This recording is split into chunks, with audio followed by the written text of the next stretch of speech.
And join me in welcoming to the stage for Removing the Silence, Melanie Strong, VP GM of Nike Skateboarding, Adama Iwu, VP State Government and Community Relations, and Elizabeth Rowe, Principal Flute, Boston Symphony Orchestra.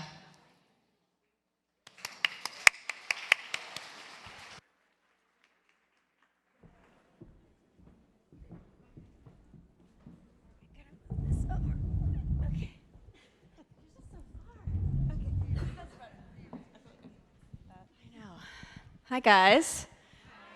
Oh, God, this is so nice. We did not know that we were going to be following Valerie and Sally, so like, oh my God. We're really excited to be here today to talk about employee activism. Before we get started, we had a quick question for you guys. How many of you have seen or experienced something in either your industry or your workplace that made you feel really uncomfortable, but you didn't know what to do about it? Oh, God. Okay, it's super important. We're going to talk a lot about what these two amazing leaders have learned going through their own experiences. We're going to provide some tools, some mistakes, have a really honest dialogue that hopefully will help you guys figure out if you want to address what you're seeing or experiencing. I'm super excited to moderate this with you guys. We have Adama, who Time Magazine has called what did they call you? Well, you were Person of the Year last year, and a silence breaker, which is amazing. She's going to tell you a little bit about that story and some of the work. Yeah, silence breaker deserves a clap for sure. Yes, and so she's done some incredible work around sexual harassment in the zone of politics, which you can imagine is an interesting space. Elizabeth, I think, had some amazing courage and incredible story to share because it's a zone that I think a lot of us aren't familiar with in the classical music industry, and some pay equity issues that she spent over a decade working on until some policy changes and the right tools and allies helped her achieve her goal in that space. And the Boston Globe called her the fighter in 2017. So I think both these women have amazing stories. I think it would be great for you, maybe Adama, to start sharing a little bit of your story and how it felt to be the face of this movement in your industry. Hi, everybody. Thank you so much for having me here. I'm really excited to get to chat with you guys. So I'm a lobbyist, and I know that's kind of like a dirty word in a lot of places, but that's me, it's my deal. So I've been working in politics for a long time, close to 20 years now, and I've seen a lot of sexual harassment. It's really pervasive in politics.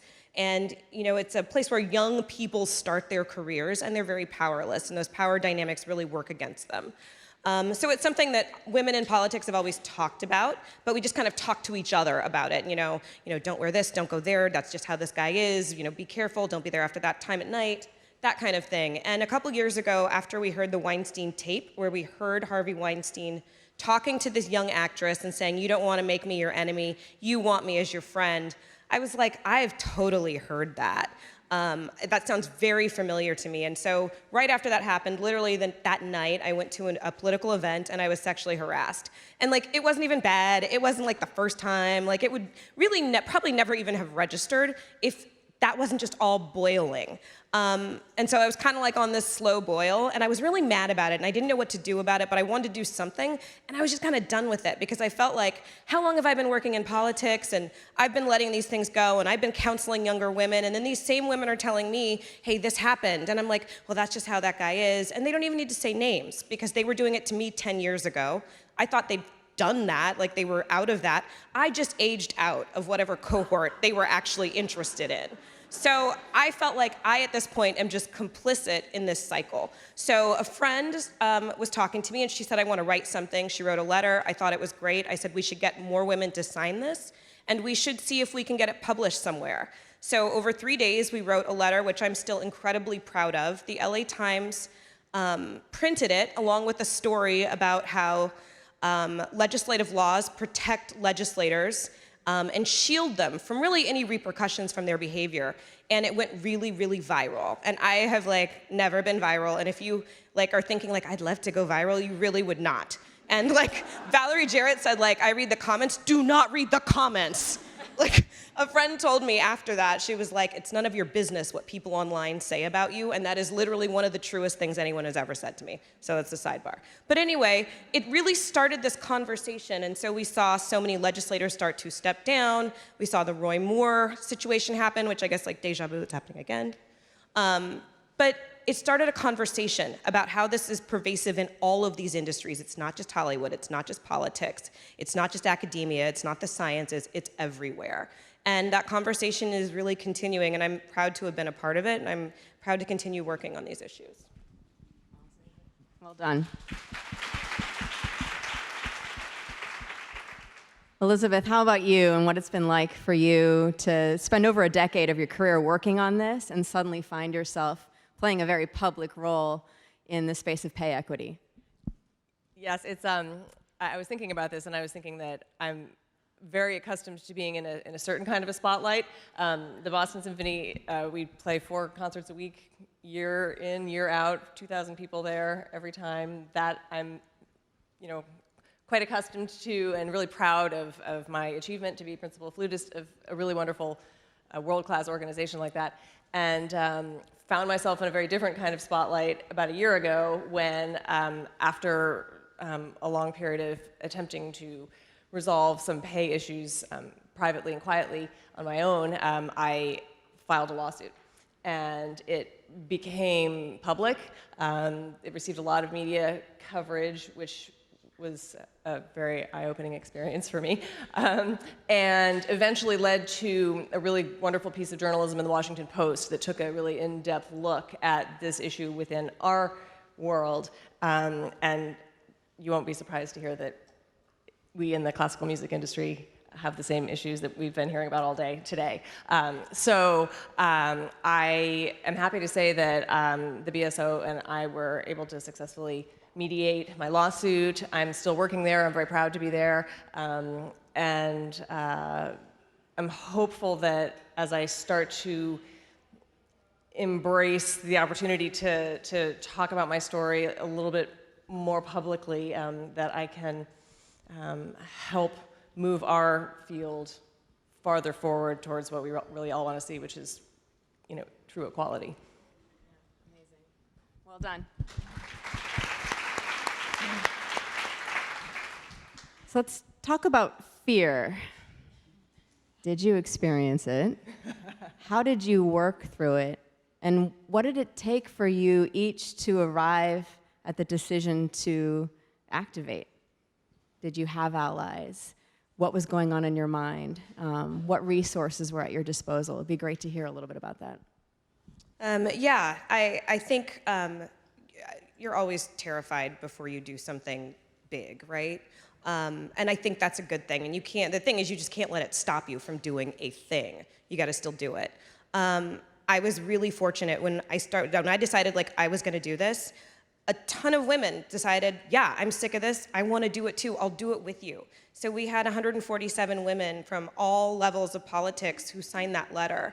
And that's why it was so powerful, because if Adama had written an op-ed, first of all, it wouldn't be in the LA Times, let's be clear about that, but it wouldn't have gone anywhere, it wouldn't have had any weight. But the fact that all of these other women, some of them were legislators, some of them worked in the Capitol, were staff, some of them had their own businesses, PR firms, lobbying firms, journalists, that kind of thing, that added the weight to it, and it was like slightly less terrifying.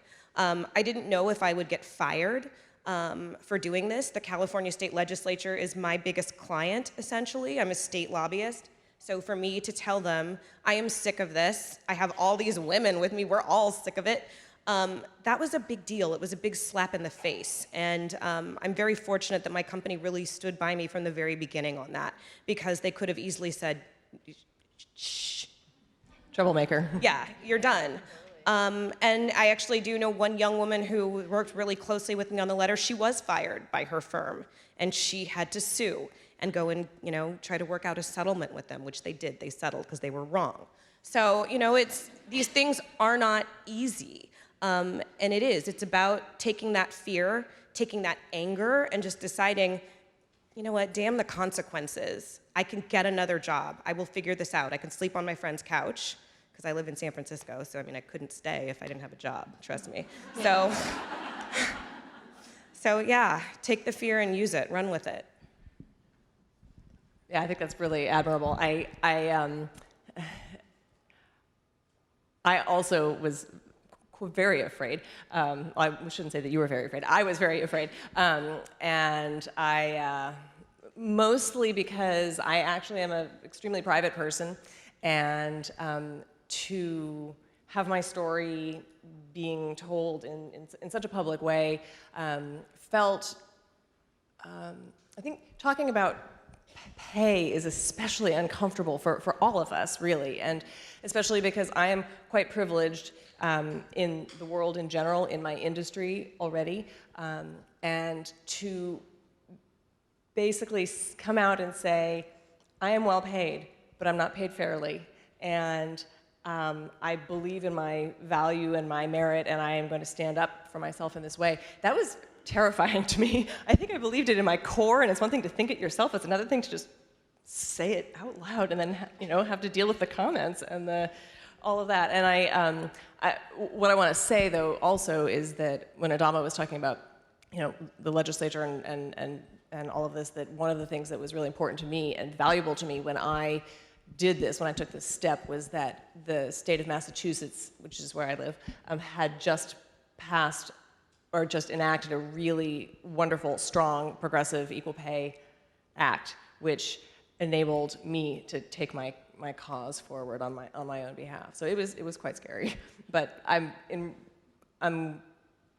glad that I did it. Yeah. We'll take it all. It's so deserved. Elizabeth, can you tell the story of your colleague that supported you in, one, having a very transparent conversation around pay, and two, giving you some courage to go all the way with this? Yes, one of the things that has been so fascinating for me here, listening to all these really interesting discussions all day, has been this emphasis on transparency. And I believe wholeheartedly that this is the key to unlocking so many of the problems that we face. And I am one of 13 principal players in the Boston Symphony. There are only 2 of us who are women. And necessarily, in order for me to understand where I fit in that structure of my colleagues, I had to rely on my male colleagues to speak with me about their salaries and to help me understand this. And I, in particular, had one extremely generous and wonderful colleague who was happy to stand with me on this. And I think what that did, in addition to giving me courage, it also gave me credibility in the eyes of the world, because I think that having your male colleague state that they believe that you should be earning what they're earning, that you are actually deserving, it feels quite different than just saying that for yourself. And because we had spoken freely about our compensation and we knew the facts, we both could really understand what we were looking at. That was also made possible by that new Equal Pay Act, which now prohibits employers from prohibiting their employees from discussing compensation. So that's a really important piece of that legislation. Yeah, that's huge. Both 3 of us have talked about the importance of understanding your rights, which can feel very overwhelming if you're not a lawyer or you don't work in politics and government affairs. How did you guys start to understand what your rights were and whether there would be repercussions, just so you could be prepared for those if you were willing to take them on? Yeah, so we started working on our letter on Friday afternoon. On Sunday night, we talked to one of my favorite people in the world. She's become a really good friend, Christine Pelosi. You can follow her on Twitter, SF Pelosi. She's Nancy Pelosi's daughter. She's chair of the California Women's Caucus. She is a delegate, and she's also an attorney. And basically right after we dropped the letter, we realized that we could get sued for defamation, for slander, for all of these things, even though we were very clearly saying we're not naming names. And so we put her on retainer as our attorney, and she gave us a very, very good rate of $1, and we paid it, so we had an attorney.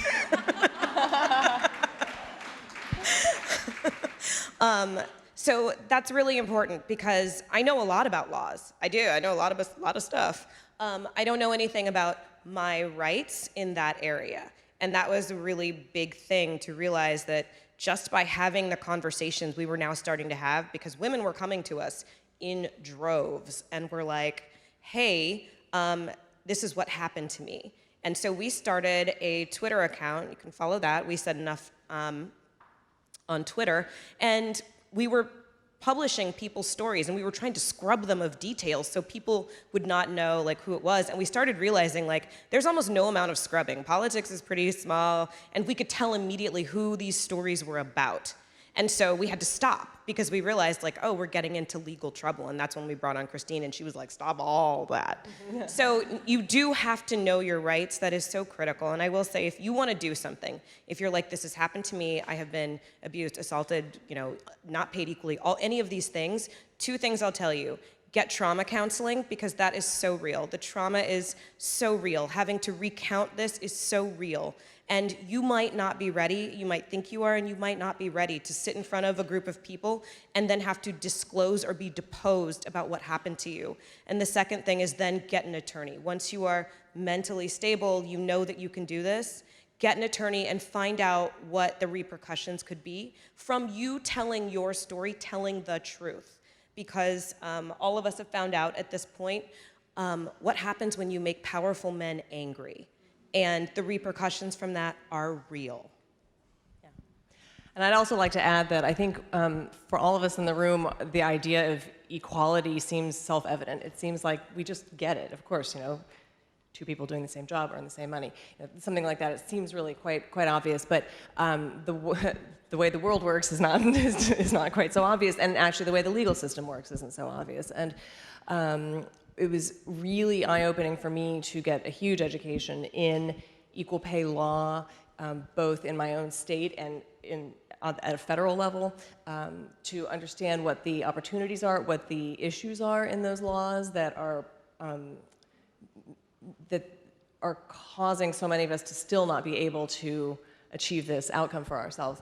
And this advice about consulting an attorney, I have to wholeheartedly second that.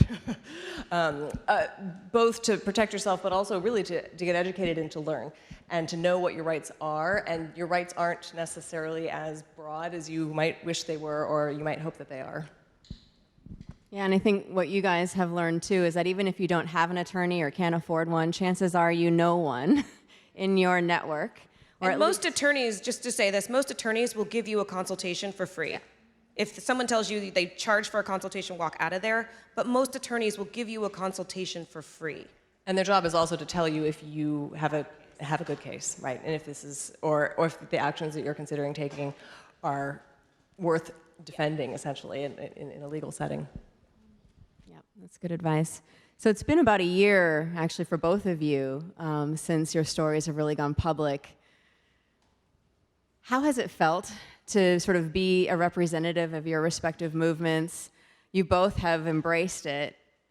Was that what you thought you were going to do? Were you hoping to close that chapter and move on with your careers? How has this last year felt for you both? Maybe Elizabeth. It's been really, I've startled myself a number of times this year, because when my legal situation resolved and I could breathe again for a minute, I thought, I'm going to take the first chance I get, I'm going to take a vacation and just rest.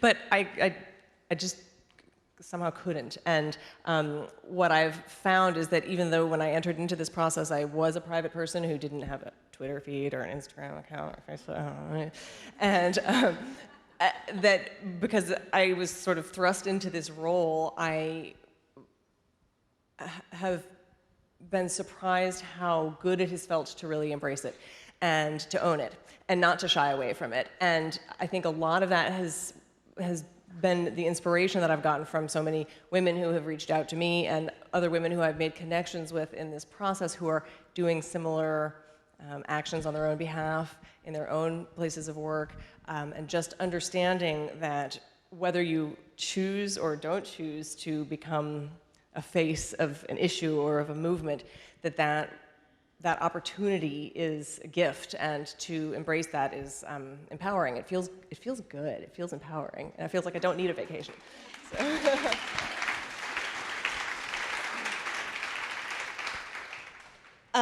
So I actually just thought that we would publish this letter and that some of the bad behavior in politics would just kind of settle down. I thought it would be like a shot across the bow. People would chill out.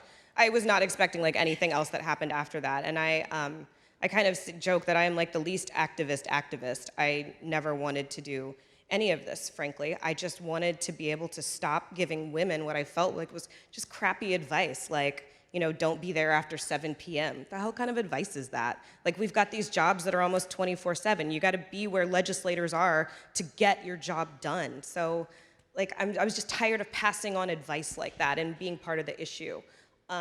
What has really helped me is that I have been able to, I feel like, stay in my lane, basically. I work in politics, so that's where I'm super comfortable. So I was able to continue to work on legislation. We were able to really basically pressure these people into passing whistleblower legislation. They'd held it up for 4 years for basically no reason. Guess what? Right after we published our letter, it passed with an urgency clause, and the governor signed it within about 13 minutes. So, I mean, we were able to push for stuff that we cared about. And so that's one of the things that we want to continue to work on, is looking at some of the standards are really difficult to hit, especially for sexual harassment, hostile work environment in California. The standard is pervasive. It's really hard to hit that, because what is pervasive? Like, it just happened to me, so is that pervasive? No, it was just you. It's happened a couple times. Is that pervasive? No, it only happened a couple times. So actually, New York just passed a bill yesterday, just signed it, to actually put some guidelines around severe and pervasive, which is their standard in law for sexual harassment. So those are the kind of laws we need to continue to change and continue to put pressure on legislators to change these things. And like, I will go off on my quick rant about, about voting. Yes. Vote in every election, every single election. I can't stress this enough. Voting is not a one-time thing. You don't just get to vote. Like, we put all these women in Congress. It's great. They'll be gone. Vote in every election. It's cumulative. People are like, I can't understand how we just got Mitch McConnell forever. Because people have been voting for him for 40 years. When you didn't vote, people were out there at town halls, sending out mailers, putting flags up in their window with his name. That's why we have these people forever. So if we want the legislators we want, we have to vote in every election. We have to be educated and vote in every election.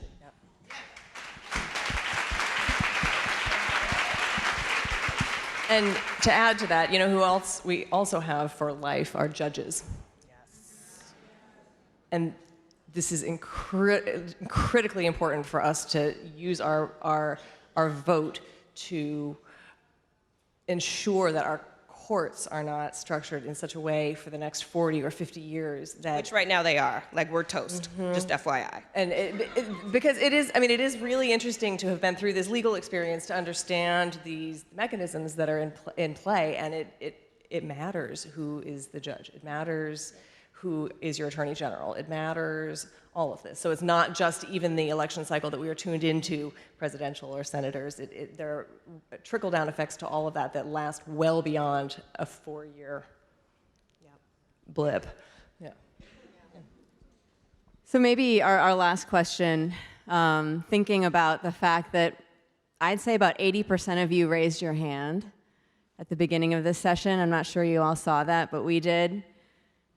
So whether you decide to take this on in your environment, whether it's something you're experiencing or something you're seeing, do you have any advice for those people in the room as they explore what feels right for them? Because there is no pressure to some degree, because it is a burden.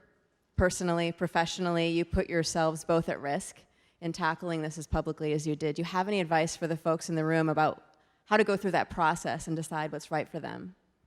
Yeah, find your people.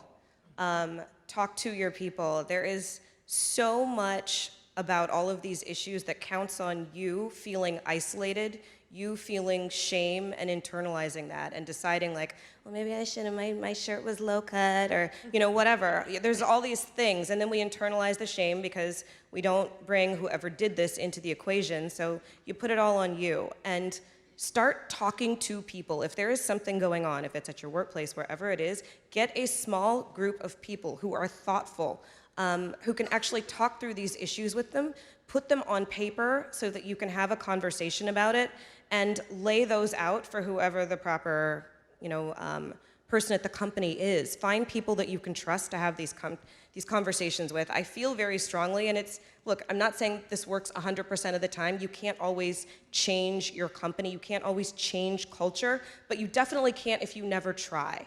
So you have to start putting these things together and deciding, this is my company, this is where I work, I want things different here. That's really the only way to change things. Yeah, that's really well put. And I think to just add on to that, this idea about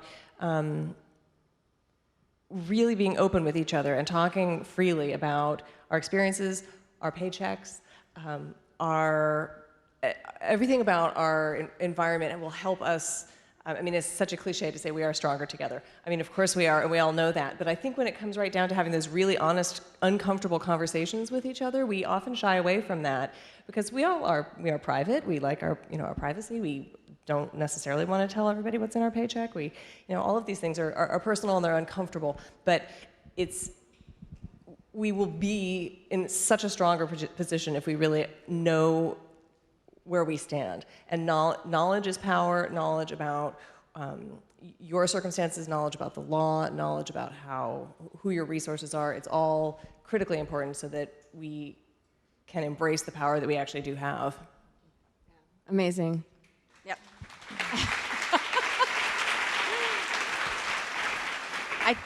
I think what's so cool about both Elizabeth and Adama's story, as different as their industries are, the learnings, the experiences, some of the mistakes, but then ultimately the tools that you took out of the experience that hopefully we can pass along to all of you, because it is going to take some time. We talked at lunch about how I think they expected to see more progress. I think Sally mentioned this last night as well, for those of you who are at the reception. There's just this oh man, are we still talking about these things? And we are, and let's just say that out loud, and then let's share everything we've learned, not only with one another, but with the next generation. It's going to take a little time. But, I mean, the courage you both have had, the public, whether you chose to be public or not, you have been, and thank you for that, because I know how hard that's been for both of you. But it's made a huge difference, and thank you for being able to share that with the room today. Appreciate it.